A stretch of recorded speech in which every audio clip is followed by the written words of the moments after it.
Hello there, and welcome to your first video for geometry. We are starting in 1.1, and the title is Points, Lines, and Planes. But I don't need you to write this example one just yet.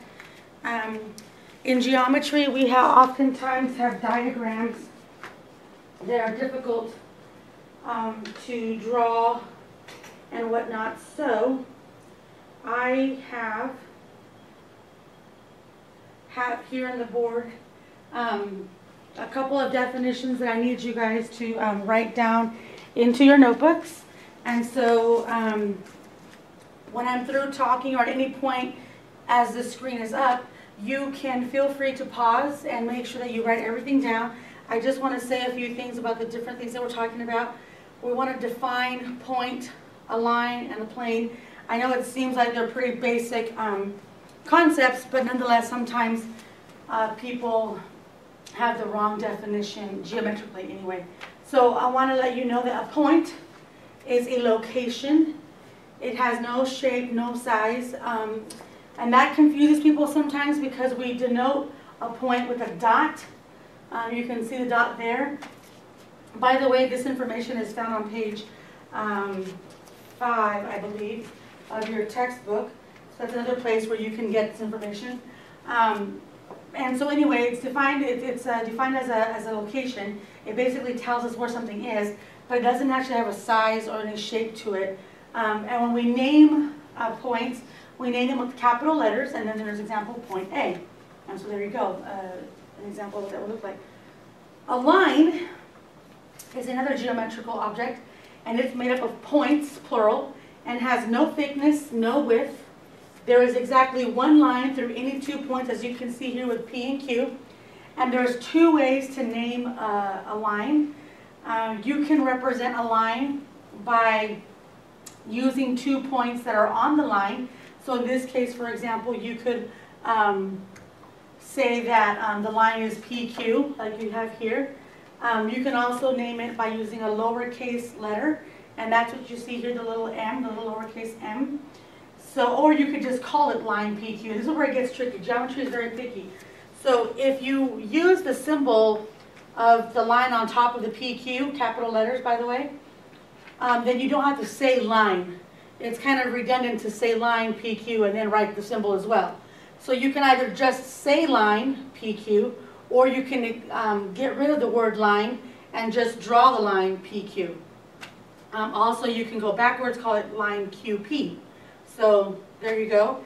And then a plane, and we have an example of a plane over here. A plane is a flat surface made up of points that extends in infinite directions. And again, it doesn't have any thickness to the plane. There's exactly one plane through any 3 points that are not on the same line. So you'll notice here that B, C, and D are not on the same line. You know, BC is a line, BD is a line, DC is a line, but the 3 points are not on a line. So that would make up a plane. And again, we have a couple of ways that you can name a plane. You can name the plane by using 3 of the points that make it up. So you can say plane BCD, plane BDC, plane CBD, a couple of different arrangements of the letters there. You can name it by a plane. Or you can name it by a capital letter. And that's what you see here, a K.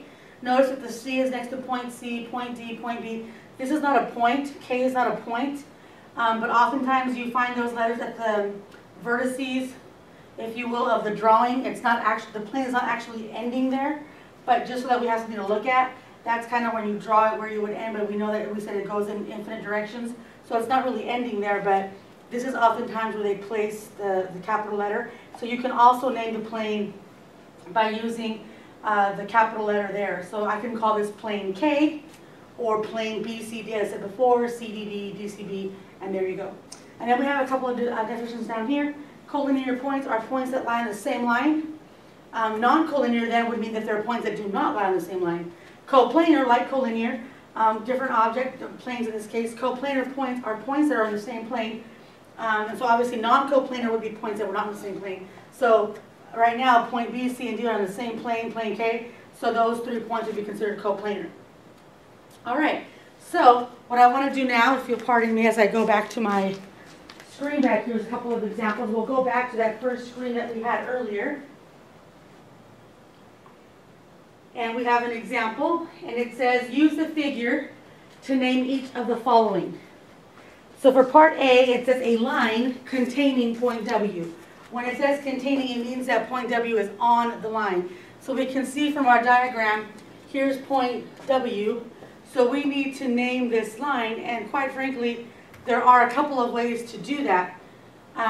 For example, if you can see from the diagram, this is a little lowercase script n. And so I could just call line N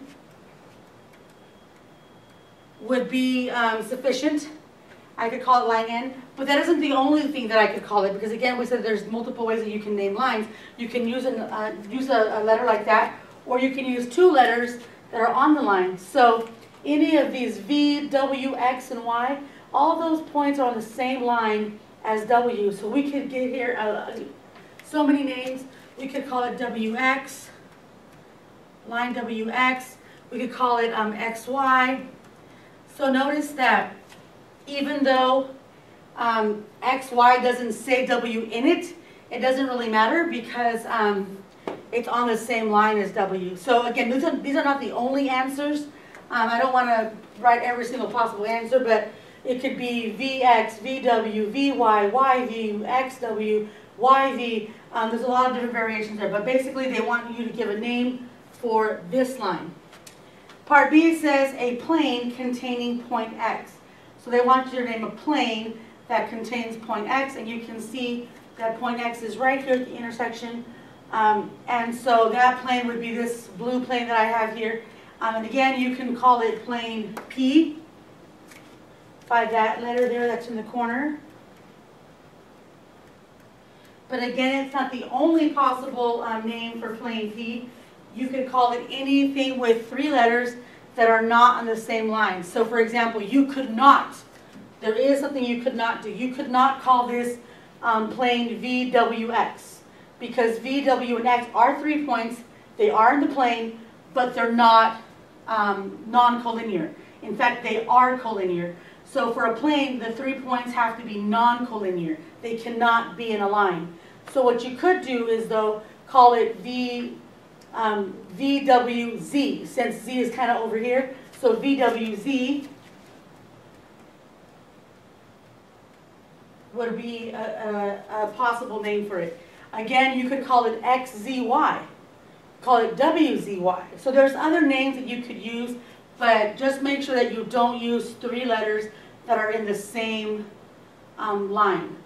I also wanted to point out to you in the diagram, I don't know if you can notice this or not, but when you see this line that I've drawn here from T through X, it's called line R here. Notice that it's kind of got a dashed line going from X to the edge of the plane.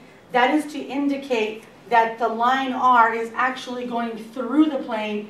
It's not actually on the plane. So here's your plane, for example, and the T, this T, line TX, or line R, if you will, is going through the plane. So the part that is dashed is the part that is kind of underneath the plane, and so you can't see it. So you can see with my hand here how you can see the top of the pen, the bottom of the pen, but you can't see what's through my fingers. And that's the part that is the dashed part here, just so that you know how to read diagrams. Just want to make that distinction. Okay? So now you have your do-it-yourself number one, a plane containing points T and Z, a line containing point T. And again, there are multiple answers, but hopefully you'll give me one that's at least accurate. Okay, so then here's example 2. In example 2 it says, draw and label a figure for each relationship. And it says lines A, B, and C, D intersect at E. So I am going to draw two lines. One is going to be AB, one is going to be CD, and they're going to cross at point E. And then they're telling you what the points are. So it says that A is -2, 4, B is 0, -2, and then C is -3, 0, and D is 3, 3 in a coordinate plane. So I've got a coordinate plane here already to go. And then there's like point F is coplanar. Coplanar meaning that point F is on the same plane as the rest of the points. But with these points, but not collinear. So that means that point F should not be on the same line as AB or line CD. So the first thing we're going to do is plot these points and see what's happening. So negative 2, 4. So here's negative 1, negative 2, and then positive 4, 1, 2, 3, 4. So we put a dot there, and we'll call that point A. And then we've got 0, negative 2. So here's 0, negative 2, and we'll call that point B. And then we've got negative 3, 0. So 1, 2, 3, negative 3, 0, and that's point C. And then we have 3, 3, 1, 2, 3, 1, 2, 3, so that's right about here, and we'll call that point D. Now, the reason why it says that A, B, and C intersect E is because you have to make sure that you're actually connecting point A and B. When you say line AB, you can't connect point A with point C. That would be line AC. So we want line AB, and so here is line AB. There's my line. And then I have to connect C and D.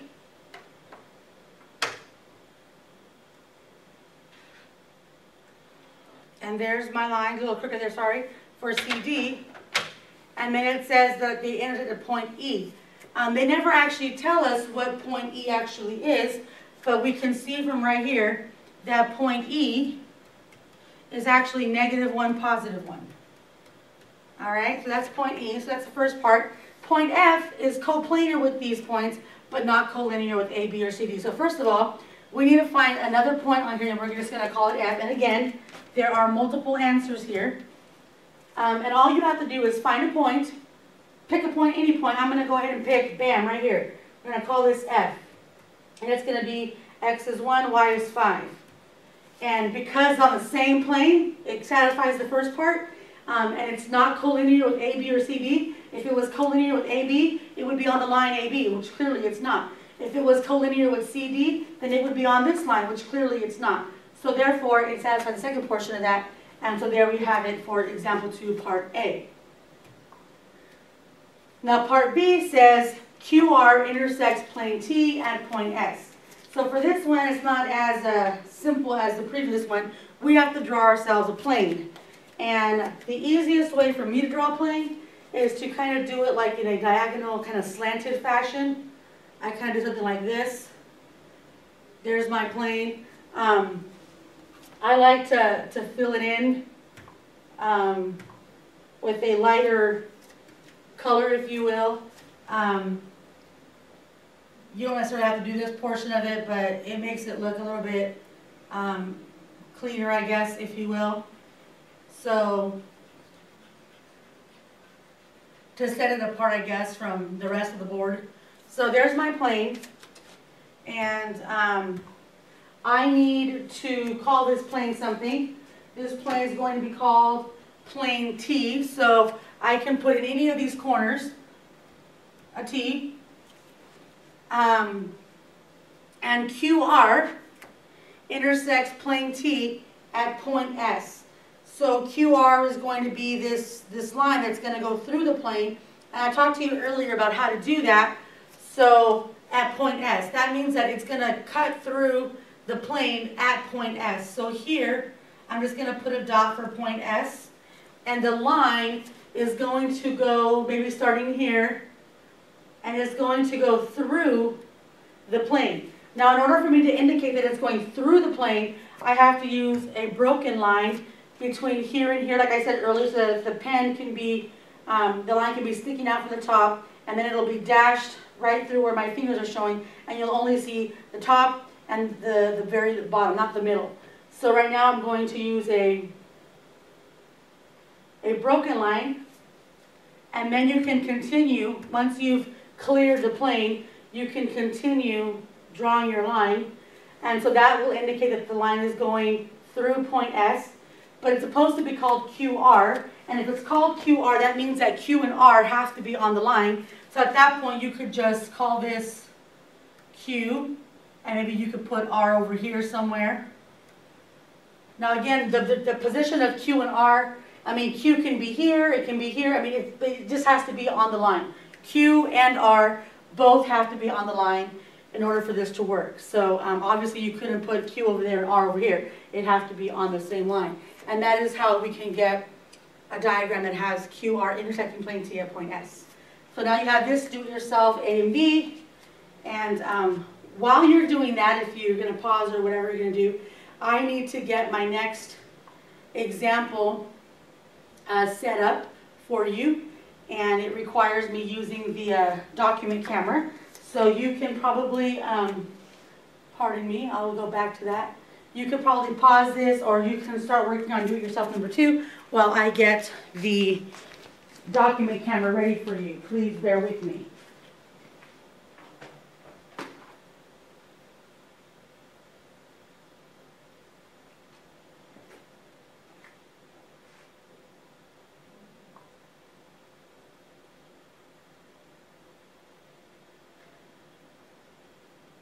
All right. So the reason why I'm putting this up here is because this diagram is very difficult to draw on my own. So I thought that for this part, we could kind of just have the diagram up there. And now we can all see it. Again, the diagram is in your book if you prefer to read it from the book, but I just wanted to be able to walk you through this guy. What is this? In here.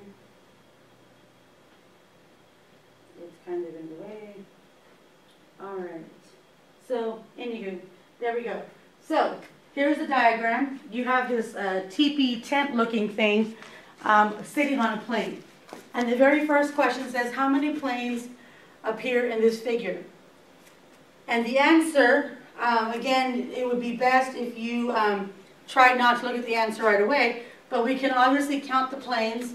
We've got the flat plane here, and then there's this teepee. So you can see that they're kind of shaded differently.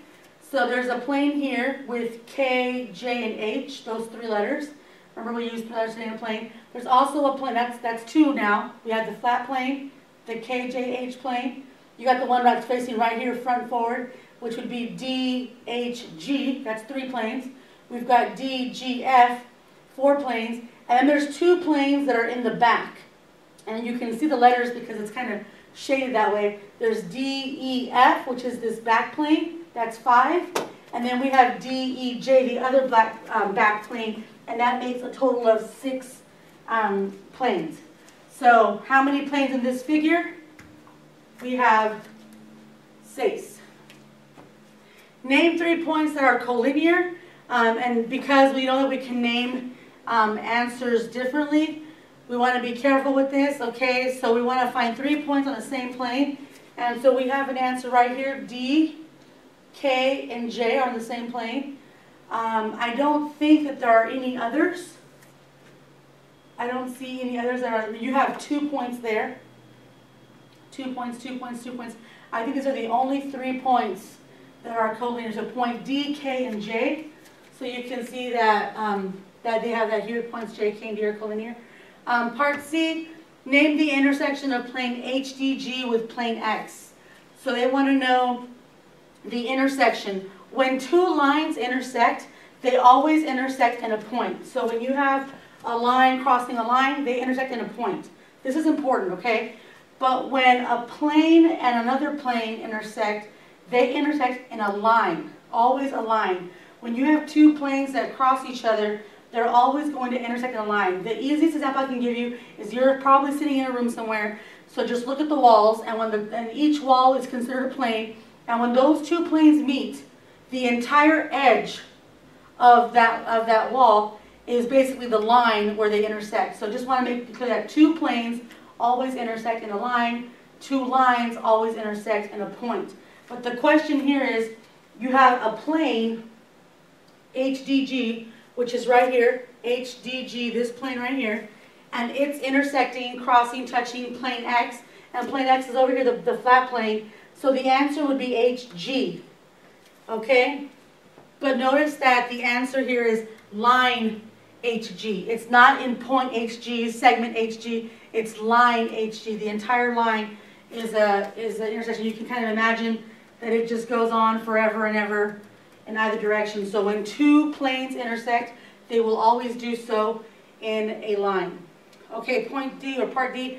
At what point do line LM, so let's find line LM. Here's line LM. At what point do line LM and EF, where's EF? Here's EF. At what point do line LM and EF intersect? Explain. It does not appear that these lines intersect, because you can see like EF is here and LM is here. And by the way, again, if you can't see this very well, you can probably see it better in your textbook. But it's asking where they intersect. You can see that this portion of LM is under the plane. So LM is actually going through the plane. It's not like EF is going to eventually touch it because it's going through the plane. So it does not appear that these lines intersect. EF lies in plane X. So that's this flat plane. That's where EF is. But L is only point L, like because it says only point L of line LM lies in X because it goes through the plane there. So they do not intersect. So there you go. And then for your homework, or sorry, your do-it-yourself question, which I believe it's the third one I'm asking you to do it yourself. Number 3, I guess, is right here. It's, I know it says 4, but we skipped one of the examples. So for us, it's 3. So 3A, and I'll just kind of, and 3B. Are points E, D, F, and G coplanar? Is the first question. And the other one, because you can't really see it with this thing here, I tried kind of getting it out of the way, but it didn't quite work. But at what point or in what line do planes J, D, well, let me read it from my book here, because here we go. At what point or in what line do planes J, D, H, so this is a J, D, H, J, D, E, and EDF intersect.